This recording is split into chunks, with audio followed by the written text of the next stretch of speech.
Monika ma'am, बहुत बहुत धन्यवाद, समय निकाला आपने इस बेहद खास पेशकश में। तो इटी मनी बनो अपना फाइनेंस मिनिस्टर में हम बजट्स को लेकर क्या क्या उम्मीदें करनी चाहिए लोगों को, एक आम टैक्स पेयर को, एक आम रिटेल निवेशक को, इस पर बात करते हैं। लेकिन उनकी उम्मीदों और मांगों पर जाए उससे पहले बहुत ज़रूरी है उन्हें ये समझाना कि किस तरह के बजट की वो उम्मीद कर सकते हैं या रख सकते हैं। बहुत सारे लोगों को बहुत सारे ऐलानों की उम्मीद है जहां पर उनके हाथ में पैसे आए और थोड़ी सी जेब में उनकी रकम बचे। लेकिन रियलिस्टिकली अगर मुझे समझना हो आपसे, किस तरह के बजट की उम्मीद करनी चाहिए? कविता, बहुत मुश्किल समय से गुजरे हैं हम लोग भी और पूरी दुनिया। और पिछले 2-3 सालों में हमने देखा है कि जो बजट प्रेजेंट करे गए हैं वो एक तरह से जिसको कहते हैं बहुत प्रैक्टिकल और बहुत समझदार और कंजर्वेटिव ऑन स्पेंडिंग रहे हैं। उसमें इंफ्रास्ट्रक्चर बिल्डिंग के ऊपर बहुत फोकस दिया गया है और जो जैसे फ्रीबीज होते हैं उनके ऊपर कम ध्यान दिया गया है। और ये भी देखा गया है कि इलेक्शन का होना ये जरूरी नहीं होता है कि ये सरकार अपनी तिजोरी खाली कर दे। कुछ सालों में पहले देखा गया था, स्पेशली 2008 में जब फार्म लोन वेवर की बात हुई थी, 2009 से पहले, तो ऑलमोस्ट जैसे लुटाना होता है पैसा, उस तरह का माहौल हो गया था। मुझे नहीं लगता है कि ये सरकार इतनी मुश्किल से जो बजट ट्रैक पे आया है, जो ऑफ बजट आइटम्स थे वो उन्होंने ऑन बजट किए हैं, वो इसको किसी भी तरह से खराब करेगी या इस तरह के डिसीजंस देगी जिससे कि जो फाइनेंशियल रिस्पॉन्सिबिलिटी है, जो एक प्रेगमेटिज्म आया है, उसको वो गंवाना नहीं चाहेगी। ये बात रही मिडिल क्लास के लिए, सैलरीड क्लास के लिए, कि क्या एक्सपेक्ट कर सकते हैं, उनकी इच्छाएं हैं, डिमांड्स हैं कि कुछ हमको ज्यादा मिले, क्योंकि इस समय ना फिस्कल स्पेस थोड़ी सी है, क्योंकि डायरेक्ट टैक्स के कलेक्शंस अच्छे हुए हैं। मुझे जो लगता है वो ये है कि अगर जरा सी भी गुंजाइश है कहीं पे कुछ देने की, तो वित्त मंत्री जो नया टैक्स सिस्टम है जिसमें एग्जेम्पशंस और डिडक्शंस को हटा के एक लोअर टैक्स रेट वाले रेजीम पे लोगों को चलने के लिए उन्होंने आमंत्रित किया है, उसमें हो सकता है कुछ टैक्स के ऊपर कटौती हो या थ्रेशोल्ड बढ़ाएं, कुछ उसमें वो करेंगे अगर गुंजाइश है तो। जो पुराना सिस्टम है जिसमें डिडक्शंस है, एग्जेम्पशंस है, रिबेट्स हैं, उसको नहीं छुएंगे, क्योंकि सरकार ये चाहती है, जितना मुझे समझ आ रहा है, कि लोग जो पुराना सिस्टम था एग्जेम्पशंस का, डिडक्शंस का, उसको छोड़ के सिंपल सिस्टम पे आए, जिसमें आपका एक सैलरी या इनकम आती है, ग्रॉस इनकम आती है, उसके हिसाब से आपका स्लैब तय होता है और फिर आपका उतना 10, 20, 30 जितना भी आपके जिस स्लैब में आते हैं सरचार्ज लगता है, वो आपका टैक्स रेट बन जाता है। तो मेरे हिसाब से इस समय कुछ उम्मीद ना रखें जो ओल्ड टैक्स सिस्टम है। जो न्यू टैक्स सिस्टम है उसमें हो सकता है थोड़ी सी गुंजाइश हो, पर देखना पड़ेगा वो क्या इस समय सोचते हैं। लेकिन मोनिका जी, एक बहुत बड़ा तबका तो नए टैक्स रेजिम के तहत निवेश करता है, टैक्स बचाता है। अब ऐसे में बहुत सालों से पुराने टैक्स रेजिम में अगर एटीसी की बात करें, ना ही उसका दायरा बढ़ाया गया है, ना ही उसमें निवेश के विकल्प बढ़ाए गए हैं। और कहीं ना कहीं अगर फोकस नए टैक्स रेजिम में हो जाएगा तो लोगों का ऑनबोर्डिंग ज़्यादा उस टैक्स रेजिम के तहत होगी। क्या यही सरकार की मंशा है? अगर ऐसी मंशा है तो क्यों?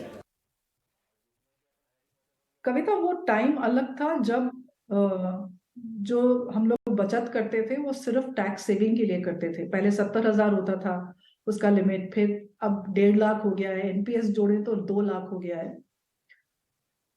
जो आपके चैनल के व्यूअर्स हैं वो अपने इसके ओवर एंड अबव, इसके ऊपर भी निवेश करते हैं, पोर्टफोलियो बनता है, स्टॉक्स खरीदते हैं, म्यूचुअल फंड्स खरीदते हैं।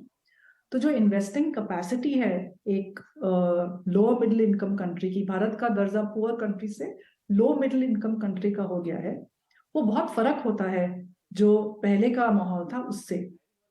तो ये बोलना कि क्योंकि जो टैक्स डिडक्शन एक का जो नए टैक्स रिजीम है उसमें नहीं है, इससे लोगों की सेविंग्स पर असर पड़ेगा, शायद एक स्ट्रॉ मैन आर्ग्यूमेंट जिसे कहते हैं कि मेरे हिसाब से ठीक नहीं है। क्योंकि एक बारी सेविंग्स की आदत पड़ जाती है, उसका इंपॉर्टेंस आपकी लाइफ में दिखने लगती है कि आप नहीं करेंगे तो कोई खड़ा नहीं है आपके पीछे रिटायरमेंट के टाइम पे या बच्चों की हायर एजुकेशन के लिए, जो आपको पैसे देगा। हमारी पर कैपिटा इनकम अभी भी $2,000 है। बाकी देशों की, जर्मनी की 40,000 है, शायद अमेरिका की $60,000 है। हमारी सिर्फ $2,000 है सर। ये इतना पैसे नहीं है किसी भी सरकार के पास कि ऐसी कुछ हेल्पिंग हैंड सोशल सिक्योरिटी की तरह मिडिल क्लास को मिले। तो अगर हमको सब अपने आप ही करना है, तो ये बोलना कि सिर्फ अगर टैक्स सेविंग हमको मिलेगी तो हम निवेश करेंगे, शायद इस वक्त थोड़ा गलत है। और एक बार एक काफी कोल्ड ब्लडेड डिसीजन होता है कि आपको ओल्ड टैक्स रेजीम में रहना या नए में। क्योंकि अगर आप जेन्युइनली लोअर टैक्स रेट, आपका जो टैक्स पेमेंट है वो कम होता है बिना डिडक्शंस, बिना एग्जेम्पशंस, रिबेट्स के, तो आप उसको ऑन बोर्ड करेंगे। क्योंकि भारत में यही तो है कि अगर जो कंज्यूमर भी है वो अपनी वैल्यू देखता है। तो अगर नए टैक्स रेजीम में जेन्युइन वैल्यू मिलेगी, जेन्युइनली लोअर टैक्स इम्पैक्ट पड़ेगा, तो लोग मूव करेंगे ही करेंगे, क्यों नहीं करेंगे। मैम, एक और चीज़ देखी जा रही है जिसकी मांग बहुत लंबे समय से हो गई है, वो ये है कि तमाम तरह की जो एसेट क्लासेस हैं उन पर जो कैपिटल गेन्स टैक्स लगता है वो एक समान हो। आपको लगता है कि इस पर फोकस रह सकता है सरकार का, और क्यों रहना भी चाहिए? हाँ, और इस समय जरूरत भी काफी है कविता, क्योंकि अब जो निवेशक हैं उनकी संख्या बढ़ती जा रही है। अब आप म्यूचुअल फंड इंडस्ट्री के को देख लो, 32 ट्रिलियन रुपीस का AUM हो गया है। इंश्योरेंस का 48 ट्रिलियन का है। बैंक डिपॉजिट्स उससे कहीं ज्यादा है। तो जो सेविंग्स और इन्वेस्टिंग अब बाजार में आ रही हैं, उसकी जो टोटल अमाउंट है एसेट्स अंडर मैनेजमेंट, वो बहुत बड़ा पूल हो गया है उसका। बहुत जरूरी है जो रेजीम है इस समय, वो काफी, टैक्स के रूल्स क्या होते हैं, एक साल के ऊपर दूसरा रूल आता है, फिर तीसरा रूल आता है, तो काफी कुछ सालों के बाद कंफ्यूजन हो जाता है। अब आप कैपिटल गेन्स का देख लें, जो लॉन्ग टर्म कैपिटल गेन्स पे एसेट जाते हैं, वो हर तरह का एसेट अलग अलग टाइम पे जा रहा है। जो इक्विटी है, स्टॉक्स हैं, इक्विटी फंड्स हैं, वो 1 ईयर में लॉन्ग टर्म उसका 12 महीने आपने होल्ड किया तो उसको लॉन्ग टर्म का दर्जा मिल जाता है। रियल एस्टेट है वो 2 साल में लॉन्ग टर्म होता है। जो रीट्स है वो 3 साल में होते हैं। जो डेट प्रोडक्ट्स हैं वो जैसे डेट फंड्स है वो 3 साल में लॉन्ग टर्म होते हैं। तो ये समझ नहीं आ रहा कि ये 1 ईयर, 2 ईयर, 3 ईयर अलग अलग क्यों है। अगर हम सोचें कि रियल एस्टेट और इक्विटी तो actually long term asset classes हैं जिसको हमको बहुत लंबे टाइम पे होल्ड करना है, तो एक्चुअली उनका तो लॉन्ग टर्म 5 साल पे जाना चाहिए। और डेट प्रोडक्ट्स टिपिकली लोग शॉर्ट टर्म के लिए यूज करते हैं। लिक्विड फंड्स हैं, मनी मार्केट फंड्स हैं, वो 1 साल 6 महीने के लिए यूज करते हैं। तो एक्चुअली उसका लॉन्ग टर्म तो बहुत कम होना चाहिए। तो मुझे लगता है किसी जो पॉलिसी है, टैक्स जो रूल्स फिक्स कर रहे हैं, उनको ये बैठ के सोचना पड़ेगा कि what are we trying to do, उनको क्या ट्रिगर करना है बिहेवियर, उस हिसाब से ये टेन्योर्स फिक्स हो। एक तो ये है, और दूसरा है कि रियल एस्टेट को रीबैलेंसिंग के ऊपर, जब आपने पुराना मकान अपना फ्लैट बेचा है 3 साल 2 साल रख के, जो प्रॉफिट है उसको आप 54EC बॉन्ड्स में अगर निवेश करते हैं या दूसरी प्रॉपर्टी खरीदते हैं, तो आपका वो जो प्रॉफिट है वो टैक्स फ्री हो जाता है। उस पर जो इनकम आती है 54EC बॉन्ड के ऊपर वो टैक्स देते हैं, but your profit goes tax free. अब आप उसी चीज को इक्विटी फंड में लेके जाओ। मेरे पास पोर्टफोलियो है, 4 फंड्स हैं अलग अलग तरह के, उसमें से एक मुझे लगता है कि परफॉर्मेंस उसकी अच्छी नहीं है, मुझे उसको बेच के किसी और कंपनी का उसी कैटेगरी का फंड खरीदना है। सोचो लार्ज कैप में मैं उसी कैटेगरी में मैं स्विच कर रही हूँ। तो और विद इन 1 वीक में मैंने उसको रिडीम किया है और फिर खरीदा है दूसरा। अब इसमें मुझे क्यों टैक्स देना पड़े, मैंने तो रीबैलेंस किया है, पैसा तो मेरे पास आया भी नहीं है कंजम्पशन के लिए, वो स्विच हो गया है। हमने कोशिश करी है कि वो बहुत जल्दी उसको डिप्लॉय कर दिया है। और डेट फंड का भी यही है। तो क्यों ना जो रूल्स हैं वो हर एसेट क्लास के लिए सिमिलर रूल्स हों, कि अगर आपको रीबैलेंसिंग पे टैक्स फ्री स्टेटस मिल रहा है रियल एस्टेट में, तो क्यों ना हमको इक्विटी और डेट में भी मिले। मुझे नहीं लगता कि इस बजट में इसके ऊपर फोकस होगा। इसके लिए शायद अलग से काम चल रहा है फाइनेंस मिनिस्ट्री में, पर बहुत जरूरी है कि इसके ऊपर ध्यान दिया जाए।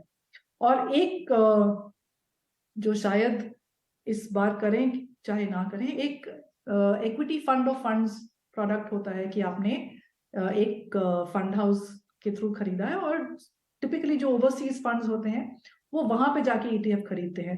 जो टैक्सेशन है इक्विटी फंड ऑफ फंड का, उसको डेट की तरह टैक्स करते हैं। ये समझ नहीं आया कि आप कर रहे हो इक्विटी में और आपको डेट का जो टैक्स रेजीम है वो लागू हो रहा है। तो वही है, जो टैक्स रूल्स बनाए या तो उनको समझ नहीं आया, या उन्होंने किस हिसाब से इक्विटी को डेट की तरह टैक्स किया। तो ये अनोमलीज है, छोटी छोटी चीजें हैं जो क्लियर हो सकती हैं। अगेन, मुझे नहीं लगता इस बजट में शायद वो करें। एक पैरेलल प्रोसेस चल रहा है जिसमें शायद इन चीजों को एड्रेस किया जा सके। मैम, बजट से एक आम आदमी, एक आम टैक्स पेयर या एक निवेशक की यही उम्मीद रहती है कि उनके हाथ में थोड़े से पैसे ज़्यादा आए अब की बार। अगर मैं निवेशकों के लिहाज से स्पेसिफिकली सवाल पूछना चाहूँ, तो जैसे हमने देखा कि कोविड के दौरान इनकी पार्टिसिपेशन इक्विटी बाज़ार में बढ़ी है, क्या इसको और बढ़ावा देने के लिए कोई कदम उठाए जा सकते हैं? टैक्स में किसी भी तरह की राहत या लॉन्ग टर्म कैपिटल टैक्स को अगर हम देखें तो उसका क्या दायरा या उसकी समय सीमा बढ़ाने की कोई कवायद की जा सकती है?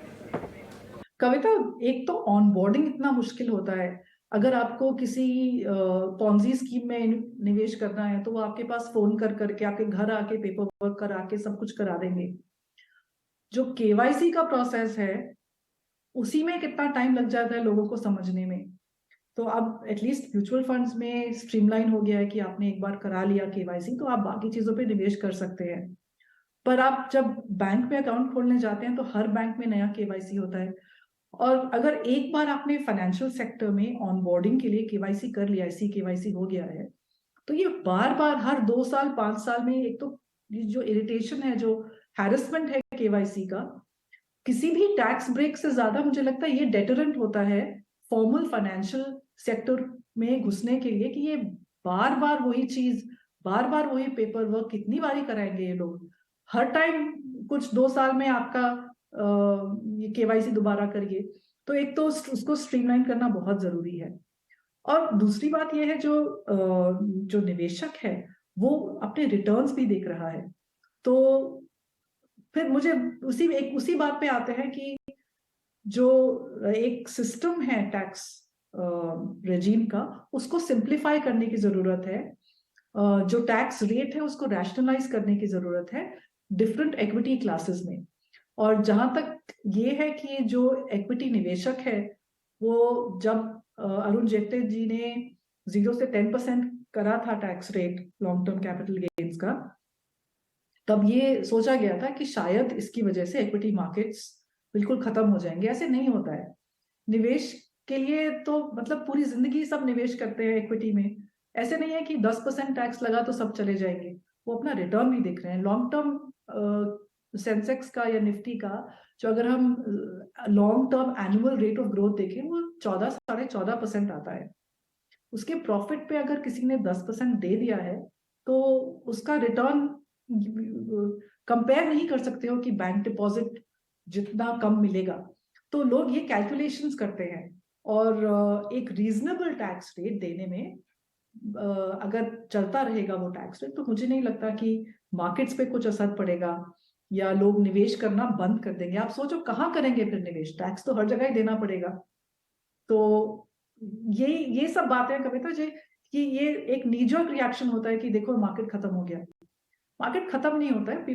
लोग एडजस्ट कर लेते हैं कि नया क्या है, उसमें मुझे किस चीज में फायदा है, फिर उसमें निवेश करना शुरू करते हैं। आखिरी सवाल आपसे पूछना चाहूँगी क्योंकि हम जानते हैं कि अब की बार काफ़ी सधा हुआ बजट आना बहुत ज़्यादा ज़रूरी होगा, लेकिन फिर भी इलेक्शंस हैं, उसके पहले का आखिरी एक फुल फ्लेजेड बजट हम देखेंगे। तो भारत बजट होगा या इंडिया बजट होगा? कविता, मुझे लग रहा है भारत और इंडिया कहीं आके मिल रहे हैं इस वक्त। और शायद इलेक्शन से पहले का बजट वो बजट नहीं है जहां आप सब्सिडीज के ऊपर हाथ लगाएं, स्पेशली जो फार्म सेक्टर को जा रही हैं। अगर आप सिर्फ वेयर हाउसिंग का बजट का आंकड़ा देखें तो बहुत हैरानी होगी कि सिर्फ वेयर हाउसिंग पे कितना खर्च हो रहा है बजट का। तो मुझे नहीं लगता कि इस वक्त वो उसको छेड़ेंगे। और ये भी नहीं लगता कि इलेक्शन से पहले वो तिजोरी को खोल के लुटा देंगे। अभी 2-3 हफ्ते पहले वित्त मंत्री एक बुक रिलीज में थी, उन्होंने ये कहा, एक बहुत सिंपल चीज कही थी कि इस सरकार का ये मानना है कि हम एम्पावर करें और एंटाइटलमेंट ना दें। तो ऐसा माहौल बनाएं जिससे कि लोग अपना रोजगार अपने आप एंटरप्राइज के थ्रू करे या नौकरी करके करे, पर एम्पावरमेंट के बेसिक्स हम क्रिएट करें और एंटाइटलमेंट ज्यादा ना दें। तो अगर ये सरकार का प्लान है, ये मोटो है, तो मुझे नहीं लगता कि इस तरह का कुछ रिलीफ एक्सपेक्ट भी करना चाहिए लोगों को। धन्यवाद मोनिका मैम।